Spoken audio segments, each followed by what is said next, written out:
Hey everyone, I'm the Canadian lad, and I just watched Falcon and the Winter Soldier episode 3 at 0.25 epic speed. As usual, this is a complete breakdown plus my 0.25 epic speed series. So I'll break down scene by scene, and if there's any Easter egg or detail that I noticed in slow motion, I'm gonna talk about that too. But before I begin, I'd like to thank Surfshark VPN for sponsoring today's video. A VPN is a great product to have for anyone who uses the internet. With Surfshark, your data gets secured with uncrackable encryption, and their strict no-logs policy means they won't collect your browsing data. I really wanted to watch Shutter Island, but sadly it's not available on Netflix in Canada. Luckily with Surfshark, all I have to do is connect, select a country, and bam! I now have complete access to Shutter Island. Aside from unblocking content, it offers tons of other benefits. For example, with Surfshark, you can browse the internet in complete privacy, with no ads tracking your every move, and even get immediately notified if your personal information happens to get leaked. They offer 24/7 customer support and a 30-day money-back guarantee.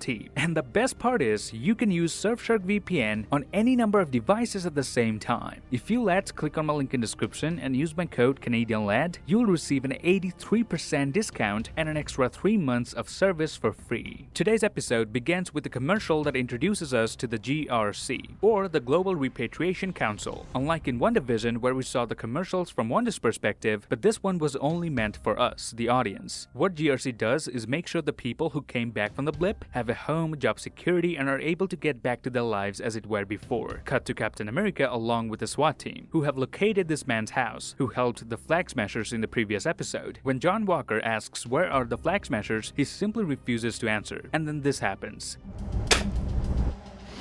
Do you know who I am? Do you know who I am? Even though I think John's reaction was totally normal because he got literally spit on his face. But to say, do you know who I am, shows his temper. After all, he introduced himself first as John Walker. My name is John Walker. Hey, so this extra level of arrogance is because of the mental that he's carrying. Cut to Germany, where Sam and Bucky are now visiting Zemo. As I had predicted in my previous breakdown, Bucky indeed plans on breaking Zemo out of prison. And that's why he told Sam to wait while he meets Zemo, because he knew Sam wouldn't approve of this plan. Then we see Bucky and Zemo for the first time together since Civil War. Now I'm gonna play a clip, so try listening to the score carefully. Something is still in there. I mean... So Henry Jackman has actually used the same background score when Bucky and Zemo meet for the first time in both Civil War and in this episode. And as we had expected, the first thing Zemo says are the words that would activate the Winter Soldier. But of course, Shuri has fixed Bucky's mind, which can no longer be controlled. And notice Zemo is now able to say those triggering words from his memory, whereas in Civil War he had to read it out from a book. Bucky then tells Zemo someone recreated the Super Soldier Serum, and he needs Zemo's help to find out who, which of course Zemo is ready to do, because that would mean he escapes this prison. And I just love the way they carried out their escape plan. I strongly feel this was all Zemo's idea, who has been making this escape plan for quite some time now. But all he needed is a little motivation to get out. But Sam reminds Bucky that breaking out Zemo could be a mistake. He killed King T'Chaka and framed Bucky for it. So Sam is reminding Bucky, even if you forget about it, Wakandans won't. This was directly foreshadowing the ending of this episode, which I'll talk about at the end. We get some dialogues here that I think just shows how much the MCU is evolving. Let me just walk you through a hypothetical. Can I walk you through a hypothetical? what did you do? If I may. No! Apologies.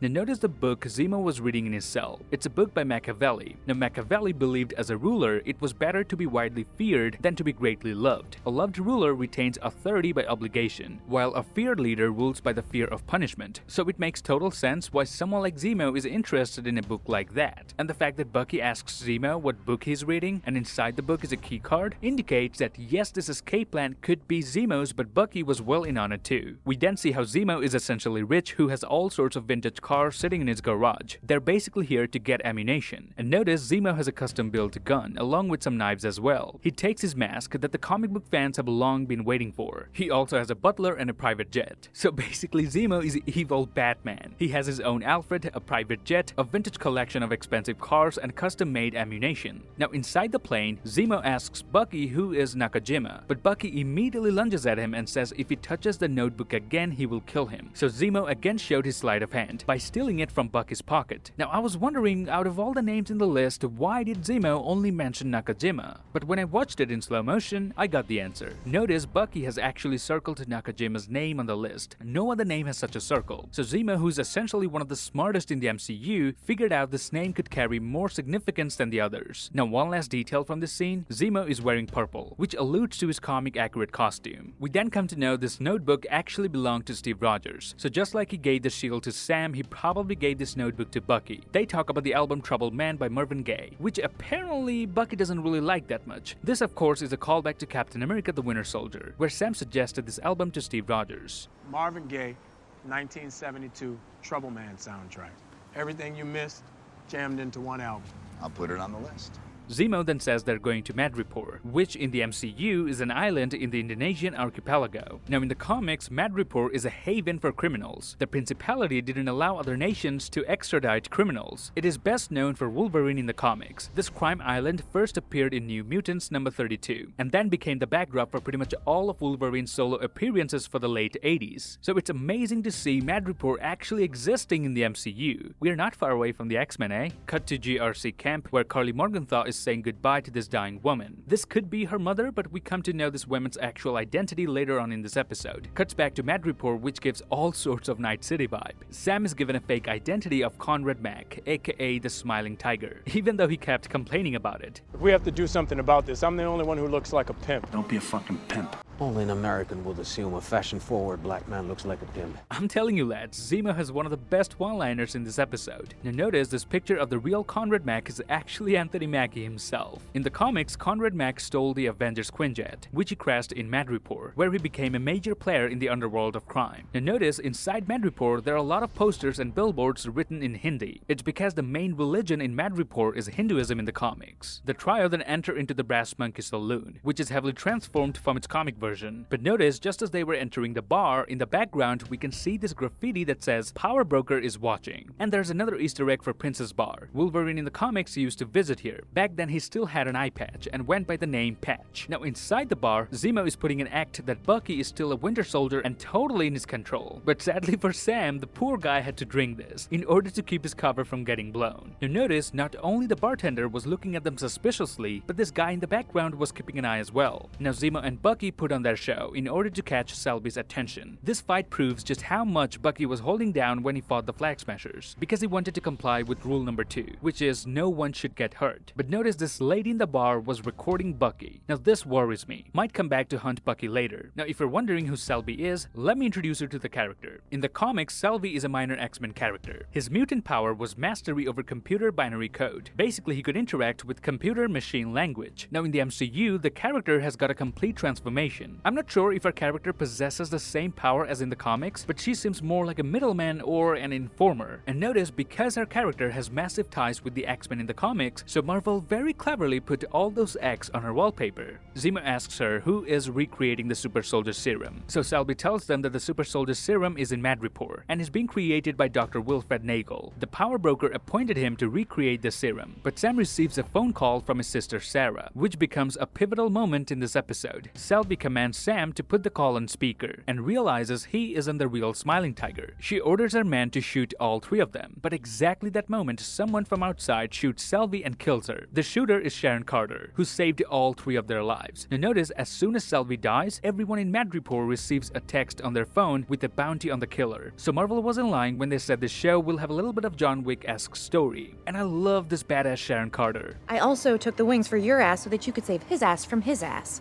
This is great editing, by the way. I mean, is that something new for the MCU? Anyway, we learned that Sharon has been living in Madripoor for quite some time, as she has been on the run since Civil War as well. While Sam and Bucky got a pardon, she didn't. So with no other option, she decided to make a living here. And notice, when Sharon said she has a place in Hightown and asked to go with her, Daniel Bruhl, who's playing Zemo, acted this scene brilliantly. He first nodded, yeah, we should definitely go there cause it's Hightown. But then Sam immediately drags him forward, reminding him he's still under their control. Now they all sit down together discussing the Super Soldier Serum. Sharon says they should all just ignore it for their own safety, but Sam insists they won't stop, and she should help them. Sam makes a deal with Sharon that if she helps them find Dr. Nagel, he will try to clear her name and get her a pardon so she can get back to her life in the States. They cleared the bionic staring machine, and he killed almost everybody he's met. I heard that. Now what I think is Sharon could be the power broker, if it's not Thaddeus Ross already. Think about it. This enterprise, her massive home, and her armed guards are all potential clues. It wouldn't be shocking for somebody who has a broker in their name to have an illegal art business. And you absolutely would expect a crime boss to have an extremely nice house with a bunch of guards. And she has it all. Plus, with only 3 episodes to go, I don't think it would make sense if the power broker happens to be an entirely new character. Now, one of the best part of today's episode was Zemo dancing at the party. Daniel Bruhl is really killing it this time. Cut to a container terminal where they have located Dr. Nagel. Now notice the attention to detail here. There's a Madripoor flag on the shipping container. We saw this flag on a license plate as well. Now Dr. Nagel is in container number 4261, but inside they find nothing. So to investigate, Zemo and Sam enter all the way inside. But notice Bucky was standing near the container door. This is clever writing. This indicates Bucky is guarding the door, just in case someone closes it and traps them inside, which would have been an extremely stupid thing to do. But Marvel of course didn't let it happen. They even made sure Bucky looks behind again to see if anyone's coming. The writers are handling the characters very seriously. Bucky and Sam interrogate Dr. Nagel, while Sharon is kicking everyone's ass. This hand-to-hand combat was truly well choreographed. The throwing of the knives, taking a weapon from the enemy to kill the enemy, and of course this sort of close-range shooting. All of this are a reference to John Wick. And why wouldn't it be? After all, this episode was written by Derek Kolstad, who wrote all 3 of the John Wick films. And notice one of the bounty hunters has a tattoo in French. If you translate it means we have only scratched the surface. So this could indicate the various shades of Sharon Carter. Anyway, coming back to Dr. Nagel's lab, where he reveals everything about the super soldier serum. He was brought into Hydra's Winter Soldier program after the 5 test subjects failed, which we saw in Civil War. So right after the events of Civil War, Dr. Nagel was appointed. Even though Hydra fell, he was recruited by the CIA. They had a blood sample of an American with traces of the serum in his system, meaning Isaiah Bradley. And after working relentlessly, Dr. Nagel was finally able to extract the serum from his blood, out of which he recreated the super soldier serum. He's the first one to successfully do so after Dr. Erskine. In fact, his serum is more brutal and subtle. It provides superhuman strength without beefing up the body. But the reason he's only able to do it now and nobody ever heard of this before is because he turned to dust after Thanos' snap. But as soon as he came back 5 years later, this program was abandoned. But he found power broker who were happy to fund his project. But Carly Morgenthau stole those vials that he created, and that's why the power broker is after her. So this explains the whys, the hows, and whens. Now notice a subtle detail here. Dr. Nagel said he was a god because he managed to reinvent the serum. I was a god. And as soon as he says it, Zemo walks away from that conversation and tries to look for something. He eventually finds a gun and kills the doctor. So the fact that Nagel believed himself as a god triggered Zemo immediately. Another thing I noticed is that if you somehow manage to produce a serum, your endgame is definitely getting shot. Now one of the bounty hunters from outside shoots at the shipping container, and it knocks everyone out. And here we get one of the most awaiting scenes in the series. Zemo puts on the deep purple mask and shows the combat skills he has. This episode truly did justice to his character. Now towards the end of the fight, Bucky breaks this log bar and throws it aiming at this sweet lady. But notice he keeps staring at her for a couple of seconds. It's because he's realizing all the work that he put up with his therapist is currently getting undone, especially when he's breaking rule number 2. Zemo then comes up with this supercharged car. And here we get a callback to a famous scene from Civil War. You're not gonna move your seat up, are you? No. Can you move your seat up? No.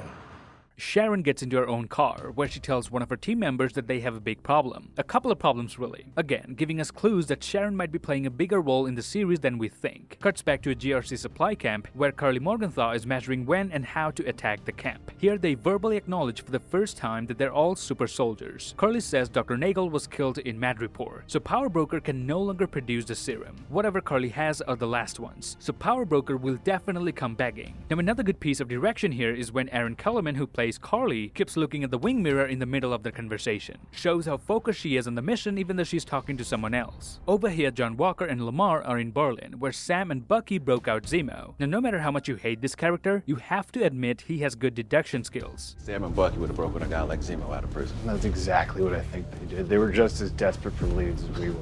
He's right on the money here, because Sam and Bucky were so desperate, they actually broke Zemo out. I know what Johnny's trying to do here is morally wrong, implicating Sam and Bucky of another crime without evidence, but isn't he right this time? And notice what Lamar says here. Okay. So I take it what happens next isn't a strictly on the books type thing, is it, Cap? he called him Cap, whereas he could have easily called him by his first name. So it seems as though even Lamar is having doubts over this new Captain America. He's reminding John that the mantle of Captain America is heavy, and it comes with moral responsibilities. Sam, Bucky, and Zemo are on their way to Riga, Latvia. Sam mourns about the people who lost their lives to make way for the Shield, and this is one of the scenes I never thought I'd see in the MCU. Zemo prepares a meal for Bucky and Sam. Cut to GRC supply camp, where the Flag Smashers finally attack and steal all the supplies. Apparently the GRC was sitting on all of the supplies instead of giving it away to people who need it, so the Flag Smashers took matter into their own hands. But just before leaving, Curly blows up the entire building, along with people inside. Curly's teammate does raise this question, but she says this is the only language the government understands. This really shows her evil side. The security guards were only following their orders. They didn't deserve to die, but Curly killed them anyway. Then we see Zemo heading to the memorial of all the people who lost their lives in the Battle of Sokovia. Now Marvel didn't shoot this scene in Latvia, but they did their best to replicate and make it more realistic. For example, this Latvian cafe name translates to non-standard cafe. There's another one right by the alley. Now if you watch the episode, you know what happens at the end. A member of the Dora Milaje is following Zemo because he has broken out of prison. As Sam said at the beginning of the episode, Wakandans didn't forget what Zemo did. They still want to punish him for assassinating their king T'Chaka. So this episode becomes the only one in the MCU where all three fictional countries are mentioned: Sokovia, Wakanda, and Madripoor. Now notice while walking alongside Zemo and Sam, Bucky already looked at the ground twice because he noticed the Wakandan kimono beads. He follows it all the way until he meets Ayo from Dora Milaje. She was T'Challa's bodyguard. It's incredible how Marvel connected this show to Wakanda. I couldn't have thought that in a million years. But this emphasizes how big of a deal Civil War was. Whatever Zemo did, he will have to suffer consequences. And that's it. This would be my breakdown of episode 3 of Falcon and the Winter Soldier. Episode 4 is again gonna be 53 minutes, and we'll have more of John Walker and Hoskins. But something tells me that Zemo might end up being MCU's Doug Judy. Cool. No doubt, no doubt, no doubt, no doubt. Now if you like this video, then please give me a thumbs up, grab the subscribe button if you haven't already. Follow me on Instagram and Twitter to get updates about my videos. Till then, I'll see you lads in the next one.